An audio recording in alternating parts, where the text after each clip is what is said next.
Hello and welcome to Curiosity Taught the Cat Extinct Edition. I'm Jack, I'm Julia. and what are we talking about today? Today we are going to be talking about the Deinosuchus.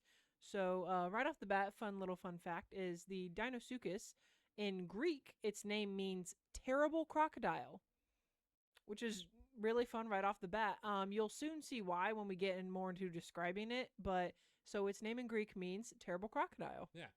So it lived about, it lived about 82 to 73 million years ago during the late Cretaceous period.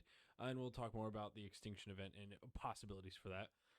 So the first remains for it were discovered in North Carolina, United States in the 1850s, and it was named and described in 1909.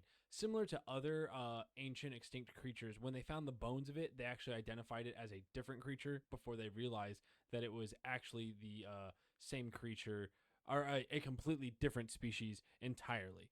So, additional fragments of the creature were found in the 1940s and were later incorporated into an accurate but influential skull reconstruction at the American Natural History Museum. And we'll talk more about how it was inaccurate and what all that entailed.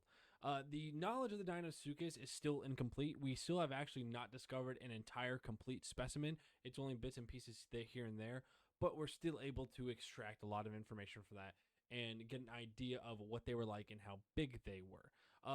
Better skull material has actually been found in recent years, which helped us get a better idea of exactly the kind of sizing we were looking at. Yeah, so like you said, most of the fragments that we find are a lot of little pieces of skull fragments. So we'll get like a little piece of the nose here or a little piece where like the ear would be, and then we have to just kind of figure it out from there. But most of these fossils were found near the Georgia-Alabama border. So the Deinosuchus was found in 10 different states in the United States. That include Utah, Montana, Wyoming, New Mexico, New Jersey, Georgia, Alabama, Mississippi, Texas, and then North Carolina. But there also have been a few fossils that have been found in northern Mexico. So its range was mostly along the eastern border of the United States now, with some being out west. But then now in recent years, we found out that it might have also been as low as northern Mexico. Yes. So she mentioned their kind of distribution. So we believe that they preferred more estuarine areas, so partially closed off coastal waters that stood still with rivers and streams running into them, as well as brackish bays, which are usually more standing water bays.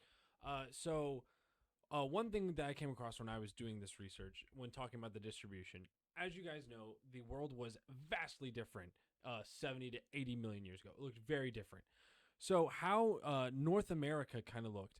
North America was kind of split in half. There was a giant like waterway that went right down the middle. It was actually called the Western Interior Seaway. So basically the United States was like split in half and then eventually came together. So we have this giant seaway right down the middle, and it's believed that that is where they presided, as well as on the eastern side of that. So what would be like North Carolina, South Carolina, Georgia, like that side of the United States, and then this spot in the middle. Hence why they're also found in like Texas, Montana, Utah, is because of there was a giant seaway that was right down the middle during the Cretaceous period. And some other crocodiles, like modern day saltwater crocodiles, for example, they can swim out to sea. They will swim, they'll go from like island to island. They don't go very far off the coast. It is unsure whether this was a ocean dwelling crocodile, alligator. We're not exactly sure. We don't have enough information on that yet, but it's highly likely that it could have been. Yeah, because one of the things that you have to keep in mind when we find fossils of a creature like this that's in the ocean, we don't know if those fossils got there before or after they died. So over the millions of years, their fossils could have slowly drifted out of the ocean, and so we just can't be sure where exactly they presided. We can only go on the kind of information that we have with modern relatives of the Deinosuchus. And then more of the just where it's found. Um, on the western side, like I mentioned, they're found in like the Texas, Utah, Montana area. There is speculation that it might be a different species of alligator crocodilian. We're not exactly sure. The skull fragments that have been found on the eastern as well as in what is the middle of the United States now, they're similar enough to where we believe they are, but we don't have enough information to conclude that they are two separate species. Yeah, of course. And then now we can start talking about, I guess, the physical descriptions as well. So it's called Deinosuchus, terrible crocodile, and that is because of its size. So current size estimate, we'll get into previous size estimates, but current size estimate, it is estimated the average size of the Deinosuchus, it was about 26 to 33 feet long and weighed anywhere from about 2.8 to 5.5 short tons. So this thing was massive. The largest size they believe it could have reached is about 40 feet long, weighing 9.4 short tons. So this was a massive crocodilian. And I'll let you start talking Okay, about the yeah. original estimate. So they're like most other animals, when we find a little piece, the original size and shape of the creature, it's not entirely accurate. This is the case. So in 1954, they found a skull estimate that they estimated to be 4.9 feet long, just the skull of the lower jaw or of the upper jaw, with the lower jaw being 5.9 feet long, and then reconstructed they estimated that it was similar to a Cuban crocodile, so they estimated the length to be 49 feet long. But as they gathered more specimens, they realized that this isn't accurate. As years went on and they looked at the skull fragments better and they got more pieces, they realized there is no way this thing could have reached lengths like that. Of course. And so the largest fragments they find of the Deinosuchus, or that they have found of the Deinosuchus, were about 1.5 times larger than that of the average size specimens. So they finally determined that the Deinosuchus may have reached up to 39 feet with, and that's like an absolute like max that it ended up could have reaching.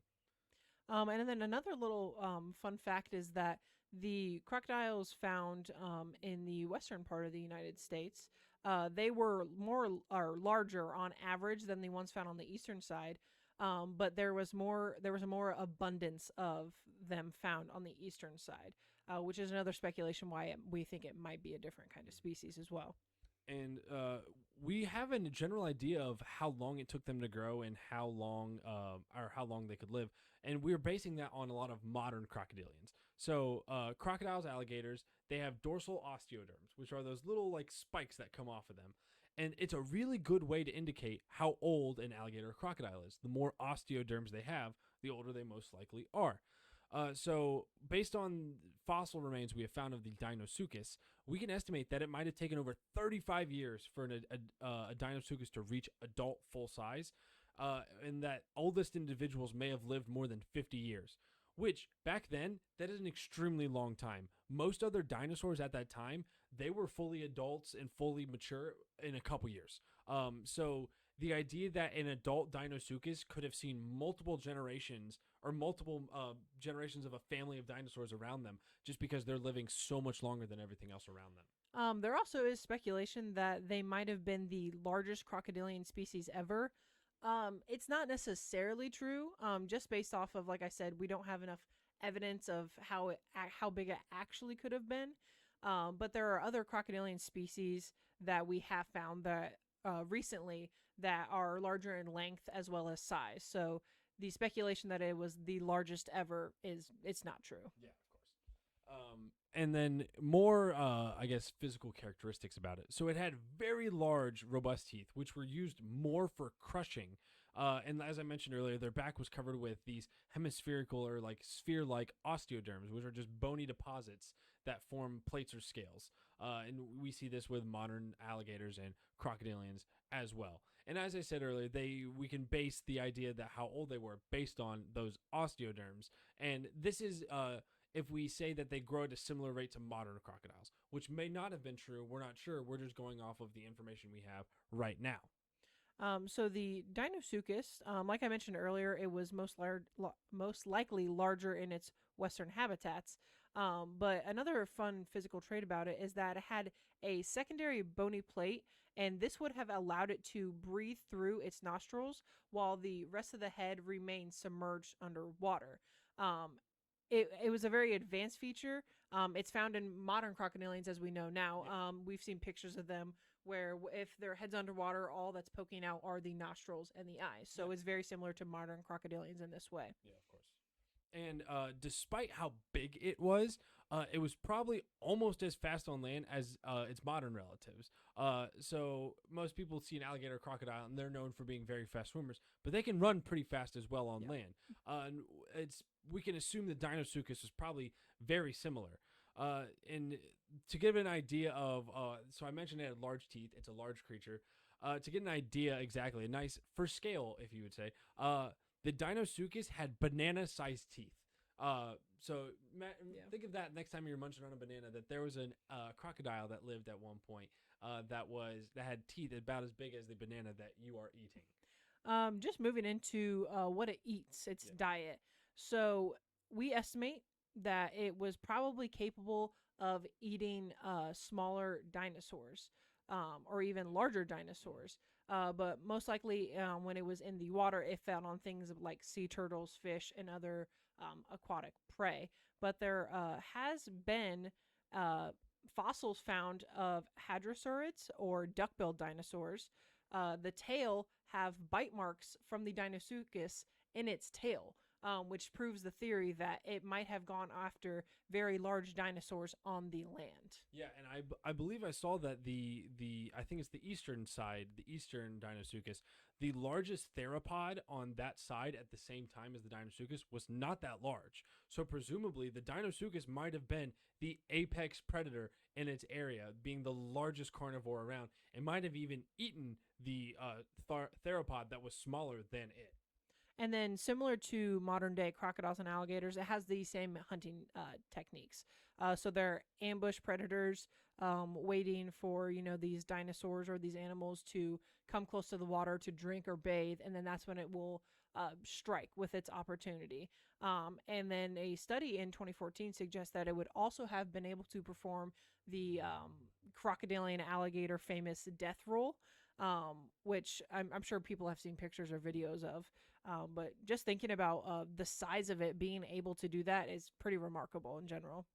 And as for its main competition and what could sometimes be predators to them, there were some other creatures that lived at the same time. So you have things like large sharks that lived at the time, larger marine reptiles, such as the mosasaurs, which we have talked about, and then things like the theropods, like the Tyrannosaurus. Tyrannosaurus was alive at the same time in the same area, so it's very likely that Tyrannosaurs could have fought and eaten Deinosuchuses, but they usually served as just competitors to foods. And then getting into the extinction, it actually turns out the Deinosuchus went extinct before the KT extinction. So we've mentioned that the KT extinction event that happened about 65 million years ago. The Deinosuchus actually went extinct before that. As for theories and whatnot, probably best guess would just be competition. Other creatures began competing better, and the food source just wasn't enough to sustain everybody, and so the Deinosuchus was the one that ended up falling out. There were other smaller species that lived longer than it, and it could just be the Deinosuchus was too large, and the smaller ones were able to better adapt and live longer. And then I think the last little fun fact that we have to wrap up about it, we mentioned that it is related to crocodiles and alligators. Studies of its brain case suggest it was actually more closely related to alligators than crocodiles, which you can kind of guess, especially in these pictures. It has a more alligator shaped head and body, it's more broad, wider. It's not slim and trim like most crocodiles are nowadays. Yeah, of course. And so, like Julie said, that wraps up everything we have on the Deinosuchus. We hope you found this very interesting. Like we said in the previous regular episode, we're going to be talking about a modern day crocodilian that is very interesting, the gharial. But as for our next extinct episode, what are we going to be talking about? We're going to be talking about the Spix macaw. Yeah. So that one will be very interesting as well. That one's a much more modern one, so that'll be very interesting. But we hope you guys enjoyed. We hope you guys are enjoying the visual representations as well. We'd be happy to get feedback and or like any critiques that you might have that can help us out. We'd appreciate it. And again, we hope everyone enjoys. Thanks, everyone.